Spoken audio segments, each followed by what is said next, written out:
Pues un electrolito positivo, ¿no? No se olviden que nosotros todos los días consumimos sodio. Aquí dice 150 equivalentes de sodio al día. Pero ya en la parte médica debemos saber que no es lo mismo una persona de 6 kilos que una de 50. Por eso es que las necesidades de sodio se dan por equivalentes kilos. Entonces, aquí dice 150, ¿por qué? Las necesidades son de 2 equivalentes kilo peso día. No hay necesidad de más. Entonces, uno de 70 aproximadamente. Si pesara 35, ¿cuánto le daríamos? 70. Son dos razones. No hagan como hacen la mayor parte de los cirujanos. Operan, solución isológica.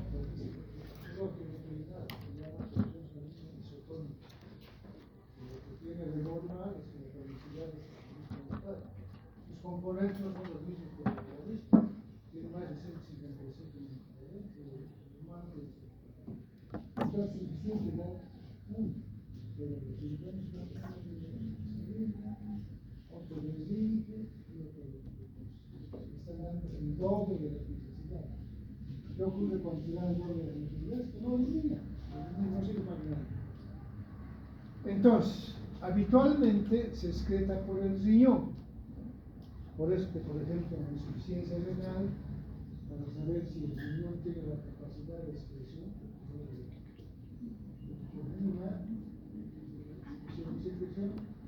se hace un estudio de pena, para ver si el riñón está normal. Eso no vamos a ver hoy porque no sabemos. Una parte, obviamente, se excreta por los pulmones y por la piel. Esto tiene importancia, sí tiene importancia cuando hay hipertermia, cuando hay insuficiencia respiratoria. ¿Por qué? Porque aumentan las pérdidas por acá. Y con las heces en poca proporción. En total, entonces, resumiendo, debemos decir que damos 2 equivalentes kilo peso y un hombre se queda aproximadamente 150 al día. Ahora bien, el sodio sérico es lo fundamental. ¿Cuánto es lo normal? De 135 a 145 equivalentes. Eso quiere decir que por encima de 145 tenemos una alteración y por debajo de 135 otra alteración. Y la excreción renal de sodio es un equivalente litro. Si hay de orina 2 litros, entonces vamos a hacer 2 equivalentes por litro. Ok. ¿Qué importancia ahora tiene el sodio dentro del plasma? La importancia fundamental es que es el mayor determinante de la osmolaridad. Y la osmolaridad nosotros la podemos calcular. El otro día les dije que hasta la primera clase no hablé nada de polvo, ¿no? Pero ahora ya vamos a hablar de eso. No vamos a hacer los cálculos porque eso es ciencia. Entonces, la osmolaridad sérica, que es el factor por el cual el sodio se mueve entre los distintos compartimentos, y además la osmolaridad da algo que es la presión osmótica, que es aquella fuerza necesaria para parar el movimiento de los líquidos. Entonces, esta osmolaridad se puede medir desde nuestro medio, casi no hay laboratorios que miden. Y si no mide, entonces se calcula. La fórmula es 2 veces el sodio más el potasio. ¿Okay? Digamos, si el sodio es, este ejercicio hagan en su casa, ¿okay? Con esta fórmula. 2 sodios, sodio 140 y potasio 5. Estoy dando datos. Más la glucosa. O sea, eso se ve a través de la glicemia. Les voy a dar un valor, 120 entre 18. Y a esto se suma el nitrógeno ureico, 30 sobre 2.8. Con este valor, que les estoy dando ya en su casa este ejercicio, les va a dar una osmolaridad normal que alrededor de 240. ¿Por qué? Porque les he dado valores normales. Si en vez de 150 fuera 200, ¿cómo estará la osmolaridad? Aumentada. En ese momento se va a convertir una solución hipertónica. Ok. Entonces, Esta osmolaridad se mide en millos modos kilogramos, que si la definimos, no es nada más que la concentración de solutos o partículas que contienen un líquido, actualmente en el plasma. Lo normal es de 275 a 290, y un individuo que se deshidrata, pierde sodio y agua. ¿Cuándo empieza a tener sed? Cuando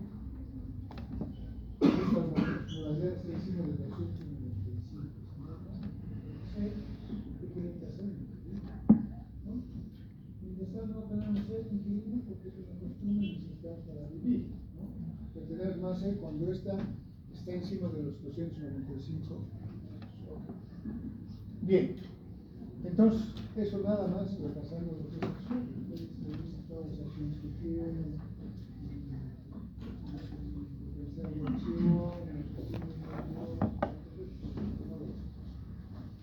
entonces nos vamos a ir directamente a escribir las alteraciones. La más común suele ser la hiponatremia. Se define con la cuando el valor del sodio en el plasma es menor a 135. ¿Okay?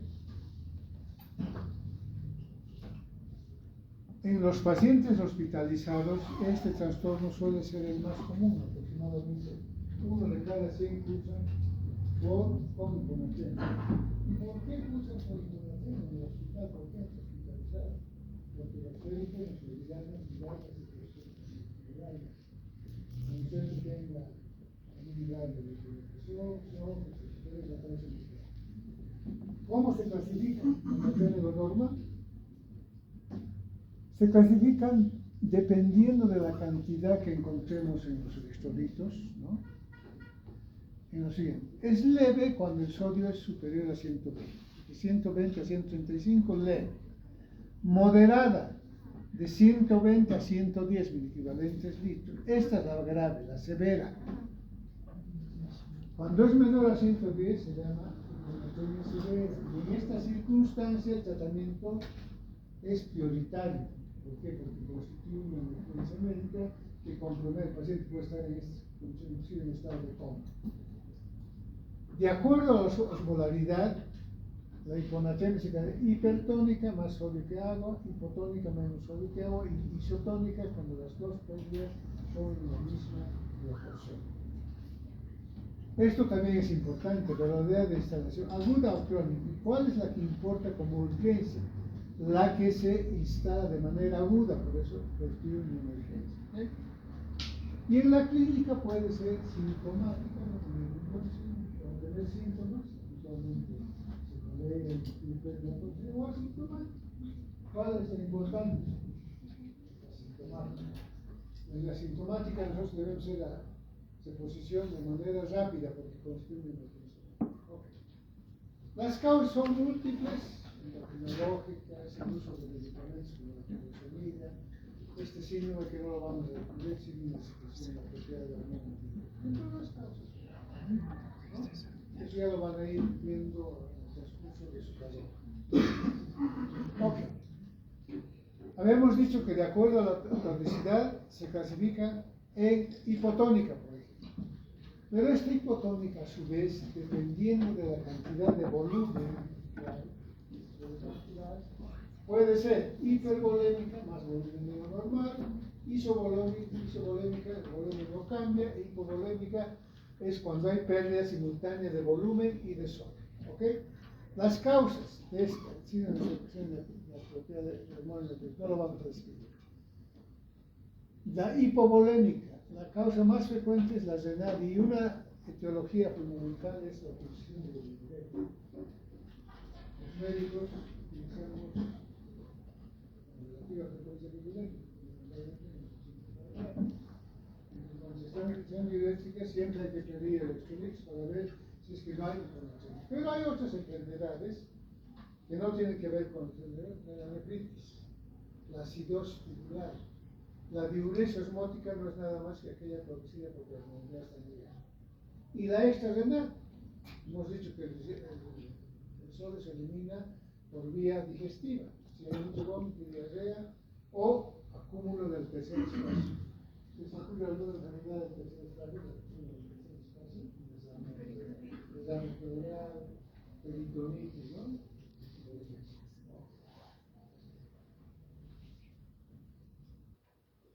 Ok, de esto tampoco vamos a hablar. Como hemos dicho que el riñón es el principal eliminador de sodio, cuando veamos insuficiencia renal vamos a calcular el FENA, que se hace a través de una fórmula. Este FENA nos sirve, nos sirve para determinar si una hipovolemia es renal, que se hace pues en función, o es renal, por compromiso. Solo para eso sirve. Bueno, ahora, de la hiponatremia, la más importante es la aguda, ¿no? Y sobre todo cuando está la grave. ¿Por qué?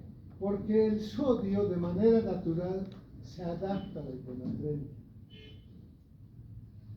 ¿Cómo se adapta? Eso depende de la velocidad con la cual este trastorno se instala. Si la hiponatremia es aguda, el movimiento de agua por óseo va del DEC al LIC, ocasionando edema cerebral y muerte. En cambio, en la crónica ocurre lo mismo, pero de manera más leve, menos importante, y le permite a las células neuronales adaptar a esos nuevos patrones de sodio. Para que ocurra una alteración neurológica, que nos verá enseguida, tiene que ser de manera aguda, rápida y por debajo generalmente de 100. Entonces, en la hiponatremia crónica, que es lo que ocurre generalmente en la gente de la tercera edad, cuarta edad, en los adultos, la neurona disminuye su osmolaridad poco a poco, elimina iones en su interior, de tal manera que evita el edema cerebral. No hay por este mecanismo de en cambio, la duda sí, por eso la duda es intensa y tenemos la obligación de tratar rápidamente. El tratamiento, como un todo, controla la enfermedad de base. Aquí lo nombro, pero es un todo, ¿no? Una neumonía que debemos controlar, la enfermedad de base. Si es negativo, la debemos tratar negativo. Retirar la medicación tóxica que estamos utilizando, y lo importante desde el punto de vista nuestro de la fisiopatología es mejorar los niveles de sodio. ¿Cómo podemos nivelar los niveles de sodio? Dar volumen, hacer que pierda mayor cantidad de agua y no sodio, ¿no? Administrar, ver qué pasa con el sodio, o lo más común, que combinamos sodio con la administración de agua. El tratamiento. Primero tenemos que determinar si es aguda o crónica, porque el espíritu de la aguda es muy importante, porque compromete el sistema nervioso central. La crónica es cuando está más de 48 horas en el organismo. Primero, la pregunta que se deben hacer cuando hay hiponatremia para hacer tratamiento: ¿es aguda o es crónica? ¿Dónde vamos a intervenir rápidamente? En la aguda. En la crónica también se interviene, pero no de manera única. Dos, hay que determinar la gravedad de la hiponatremia. ¿Cuándo hemos dicho que es grave? 120, ¿no? Y si hay o no hay síntomas. Es grave cuando la atremia es, aquí dice 115, pero para que nos comprendamos, si menor de 120. Y en esta hay síntomas de afectación neurológica. No se olvide que las alteraciones del sodio comprometen el cerebro. En cambio, las alteraciones del potasio como mensaje de esta clase. Determinar el estado de la volemia, hay que ver si es, digamos, de acuerdo al volumen, puede ser una volemia, el tratamiento. Entonces, esta fórmula.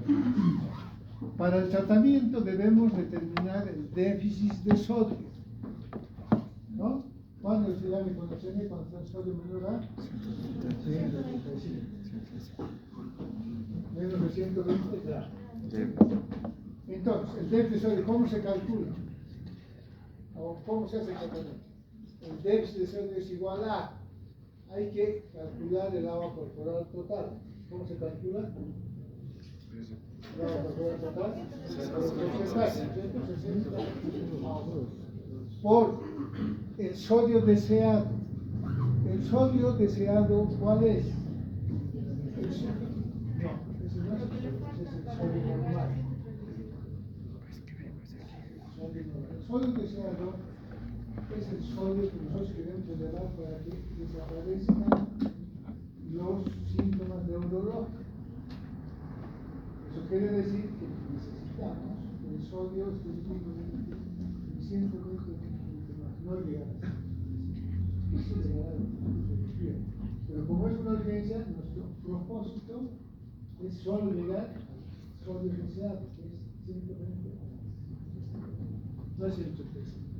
Entonces, por el sodio deseado 120 menos el sodio actual.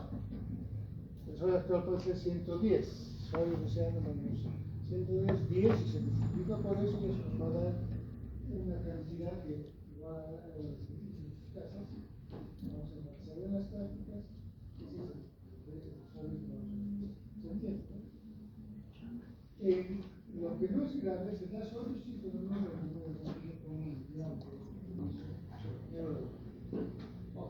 el tratamiento del sodio es igual a oportunidad total o 120 menos lo mismo. Deseado es esto menos el mismo. Ahora, durante la corrección, ¿por qué no hay que dar rápidamente sodio? Porque se pueden presentar síntomas neurológicos, porque el sodio en exceso y rápido puede producir ciertas infecciones. Y esto depende de dos cosas.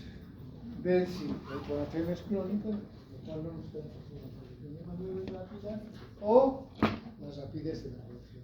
Tampoco necesitamos corregir rápidamente. Por eso, lo único que tenemos que tratar de hacer es llegar al sodio deseado.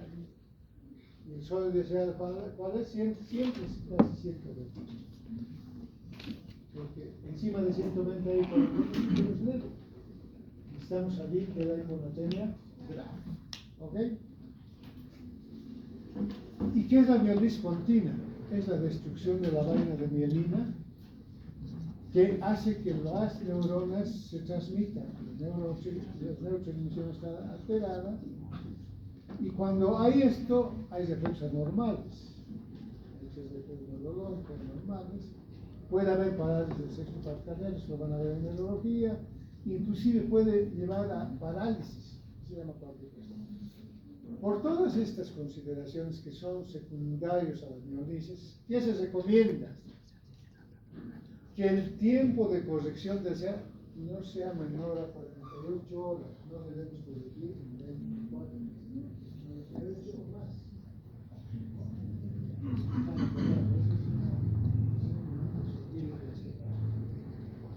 No se debe aumentar otro principio para el tratamiento de la hiponatremia, más de 1,5 a 2 miliequivalentes litro hora, ni más de 20 miliequivalentes litro hora. Estas son las recomendaciones fundamentalmente importantes de lo que traje en esta Universidad de Navarra, que está en esto.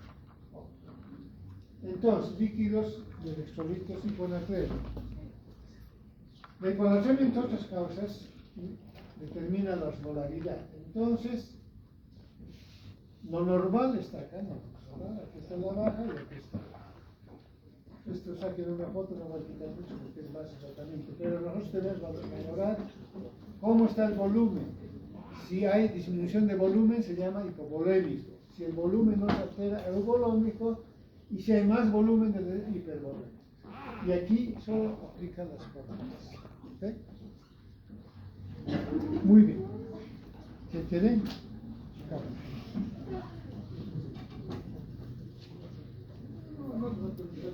Porque esto es más de tratamiento, ¿no? Pero para que vean que en otros lugares se hacen esos diagramas de flujo para no pasar en el exceso de tratamiento o no tratar. ¿Ya? ¿Puede pasar? Hipernatremia.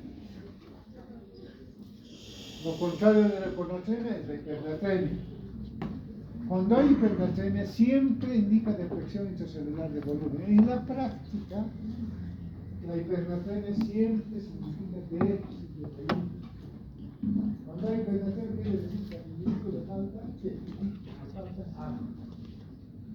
casi son sinónimos, no sé, pero 99% es de volumen. Dice, indica la presencia de volumen con pérdida de agua libre, que excede. En la clínica, cuando es grave, obviamente hipernatremia más de 145, hay alteración mental. Puede haber, igual que en la hiponatremia, letargia, convulsiones, coma y debilidad. Si hay poliuria, a veces hay poliuria, se puede pensar en una etiología de esto, que es la diabetes insípida, que tampoco va a ser. Ok. Hipernatremia, entonces, igual a más de 145, equivalencia no es, ¿no? Esta hipernatremia se puede producir por los siguientes mecanismos: pérdida de agua pura, que diarrea, vómitos, sudoración, libreza, etc. Por reducción de la ingesta hídrica, esto es raro, pero puede ser un paciente psiquiátrico, no lo dan, se olvida de darle, o esto es raro, pero hay gente que excede muchos, a veces incluso utiliza tabletas, y acuérdense que el sodio no se debe dar más de 2 equivalentes día y la mirada en el mundo no se debe consumir más agua. Por ejemplo, Argentina está poniendo consumo de sal. Si uno quiere interesar, ni la calidad que está haciendo, si quieres, le vamos a ver. Los sodios son distintos, no son grandes, son diferentes kilos pesos. La etiología: pérdida de sodio y agua. Acá el sodio va a ser bajo, el agua ahí, se pierde de todo el cuerpo o por la adición de sodio. Eso es la etiología. Pérdida renal, acuérdense que el sodio se elimina por riñón y se produce hipernatremia cuando el sodio en orina es poco, ¿no? Sodio en orina menos, es decir, lo normal es 20 menos. O pérdidas extrarrenales, por ejemplo, en el síndrome de Cushing, que lo vamos a ver aparte en la parte endocrinal. Ahora, también podemos producir hipernatremia cuando hacemos algún tipo de tratamiento. Por ejemplo, cuando damos soluciones hiperosmóticas, el mannitol,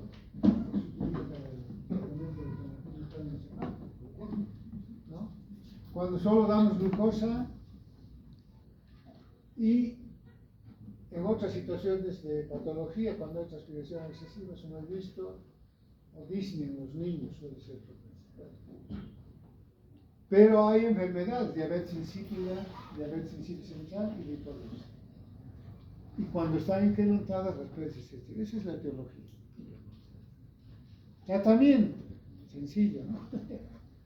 La clínica no es muy importante. Lo importante es descubrir electrolitos y hacer el tratamiento. El tratamiento en qué consiste en corregir. En este caso, hay que disminuir el sodio. ¿Cómo se disminuye el sodio? Dando más agua que sodio, ¿no? Básico. Okay. Obviamente, para hacer el tratamiento debemos determinar el estado de volemia. ¿Sí? Debemos clasificar la hipertensión según su gravedad: es leve o moderada. La grave es la que nos interesa. Y a qué velocidad se instaura. Si es crónica, no hay necesidad de hacer prácticamente. Y esto, les dije que en la práctica hipernatremia casi siempre significa déficit de agua. Entonces, en conclusión, ¿qué debemos hacer? Calcular el déficit de agua, ¿no? Para ver, le vamos a dar agua como tratamiento de hipernatremia. ¿Cuánto le vamos a dar? Hay muchas fórmulas. La que yo les doy es esta. El déficit de agua es igual al agua corporal total, por eso hay que saber kilo peso de sexo, por el sodio actual, que digamos es 130, sobre el sodio deseado, que es que baje rápidamente tampoco, ¿no? Pero lo ideal es tratar de llegar a 104 por menos 1. Entonces, con esto, por ejemplo, esto lo pueden hacer en sus casas, el déficit de agua sale 10. ¿Cómo se administra esta agua? El déficit, ¿cómo se dependiendo? Si es muy grave, un poco más rápido, pero nunca se está. Entonces, yo calculo diarios son 6 litros. ¿Cómo vamos a administrar estos 6 litros? No está en la fórmula, son recomendaciones prácticas. De 6 litros, la mitad, o sea, 3 litros se administran en 12 horas. Después de las 12 horas, lo ideal es que pidamos otro control de litros. Eso no siempre se puede en nuestro medio, porque esto cuesta, el paciente tiene que pagar el examen, etc. O sea, es complicado. Pero lo ideal es eso. Y el sexto, el 8 medio, en las 12 horas. La mitad de las 12 horas, el resto de las 12 horas. Pero lo ideal es que después de la administración inicial determinamos cómo está el sodio para volver a aplicar la fórmula del déficit de agua. Hacemos nuevamente los cálculos y nuevamente salió, digamos, ya 4 litros. Ya no le vamos a aumentar para completar los 6. De esos 4 litros le vamos a dar solo 2 en otros 12. ¿Se entiende, no? Ese es el punto de vista. Potasio. El potasio, el valor normal es de 3,5 a 5. Acuérdense que esto es extracelular porque el mayor porcentaje del potasio está en el intracelular.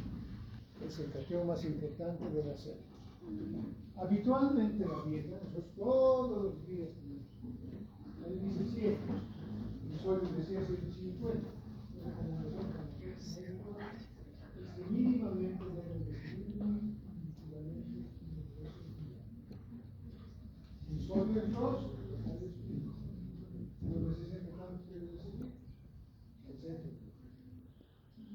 esa administración de potasio, ¿cuándo tiene importancia? Cuando nosotros los médicos estamos.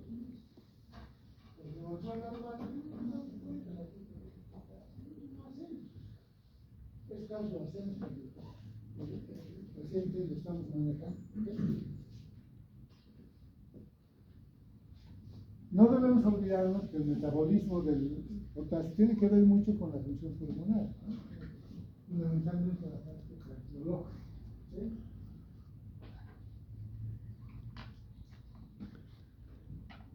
Obviamente, al igual que el sodio, el potasio, pero fundamentalmente el potasio, más del 90% se elimina por el riñón. Por eso es que los pacientes que tienen insuficiencia renal no orinan, no le podemos dar potasio, porque no tiene otra forma de eliminar. No orinan, no potasio. A no ser que se estén haciendo algún procedimiento dialítico. Porque ¿qué ocurre si le damos potasio? Como no lo elimina,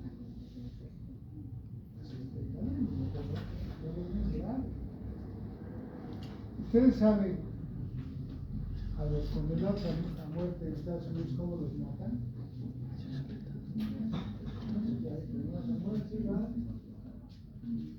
Antes los pegaban. Hoy se utilizan 3 tipos de sustancias para matar. Primero los hacen dormir,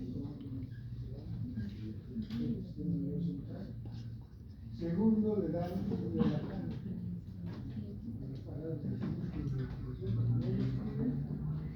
para que la muerte sea más rápida, le dan potasio. Por eso es que el potasio es tremendamente importante y no se debe administrar potasio en grandes cantidades. La hipocalemia es la disminución de la concentración normal del potasio. ¿En dónde? En el íntaros. ¿Okay? La etiología es variable. Disminución de la ingesta, distribución, la fisiopatología. ¿Qué altera? Les dije que el potasio tiene que ver fundamentalmente con el funcionamiento del corazón. Entonces, ¿qué es lo que va a hacer? El resto fisiológico, para lo cual estamos tomando un electrocardiograma. Puede haber estas alteraciones que en la práctica no lo vemos, en la ciencia ADN y proteínas. Pero también puede haber alteraciones en el mantenimiento del volumen. Lo más importante es que tenemos que hacer un electrocardiograma para ver cuánto está comprometido. Okay. ¿Cómo se produce hipocalemia? Por pérdidas renales, la más importante, utilización de diuréticos, En la alcalosis metabólica, vamos a ver cuando la alcalosis metabólica habitualmente se acompaña de hipocalemia. Pero pueden haber las situaciones diabéticas muy frecuentes en nuestro medio, los vómitos, pérdida estacional, diarrea, sudoración, lo mismo que en el sol. Fuga, alcalosis, alcalosis metabólica, hiperventilación. O cuando hay ingesta disminuida, pero no tiene importancia, a no ser que el individuo sea alcohólico, no se da cuenta de cuánto está consumiendo, o los que tienen anorexia. El compromiso de la hipocalemia, fundamentalmente el sistema cardíaco y también neurológico, que es capaz de producir la hipocalemia, arritmias, fibrilación ventricular, ventriculares y supraventriculares, alteración de la conducción, bloqueos auriculoventriculares, bradicardia, alteración del electro. A veces, cuando la bradicardia es muy extrema, hay la aparición de la onda U, que en condición normal no se ve, aunque es una onda normal de la. Cuando aparece la onda U, generalmente se ve la hipocalemia. ¿Okay? Anestesias, náuseas. Obviamente, en el tratamiento, casi siempre, como en todo, ¿no? Hay que tratar la enfermedad. Pero si es una urgencia, hay que tratar de corregir la hipocalemia. A veces, corrigiendo la alcalosis, hemos dicho que acompaña la alcalosis, se puede corregir. Lo importante es que cuando nosotros estemos administrando potasio, muy grave, eso no se puede hacer en la casa.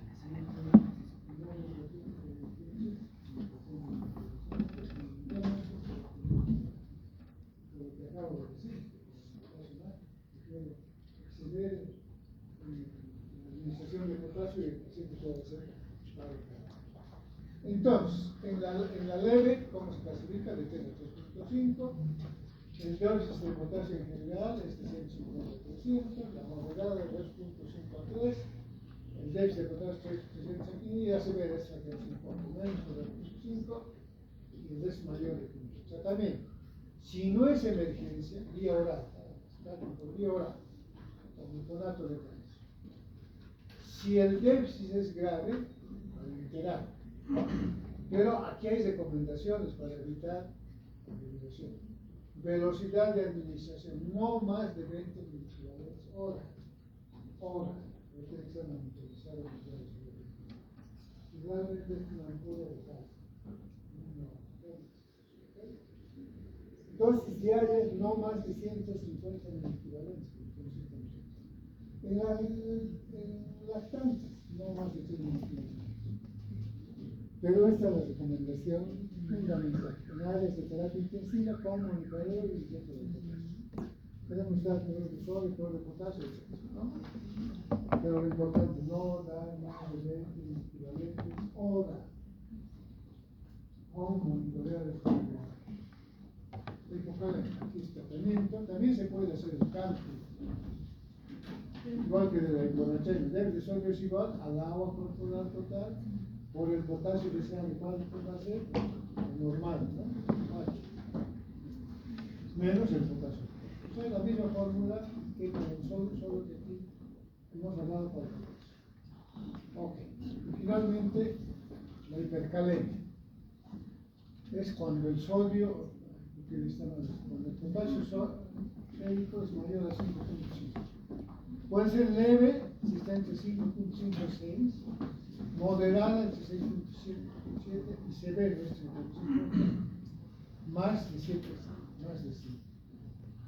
Es mortal cuando está entre 7 y 5 y 8. Hipocalemia, si el individuo orina, muere. Si no orina, no muere. Y si hay tiempo que hacemos, entonces ¿cómo se realiza? ¿Qué se hace? En general por el hipercalemia, pero se utilizan algún tipo de sustancias.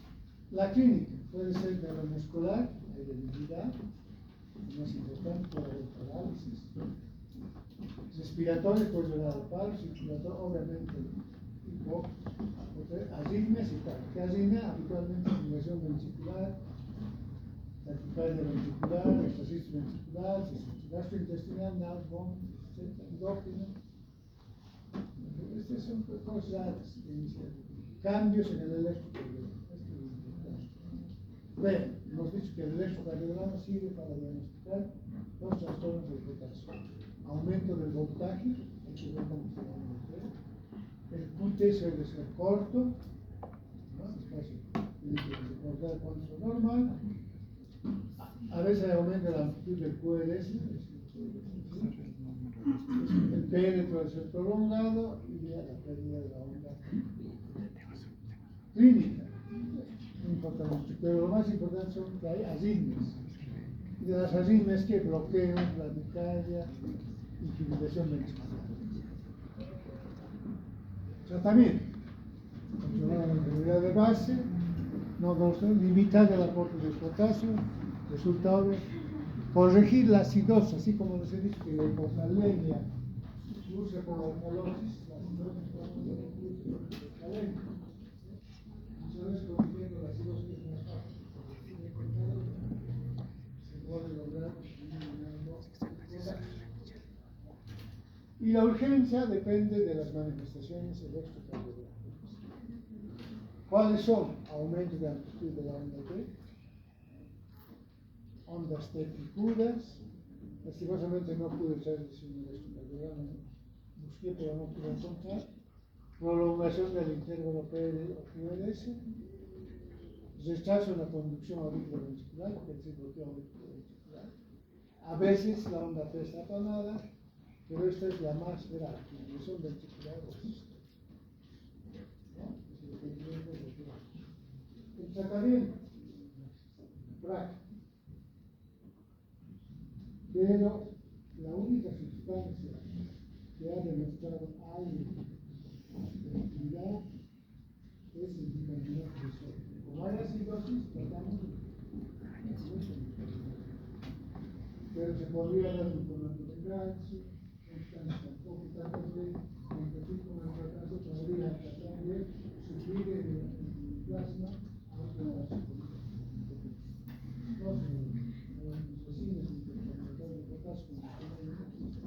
en realidad la hipercalemia, si no orina y no logramos realizar, la última. Si tienen alguna pregunta.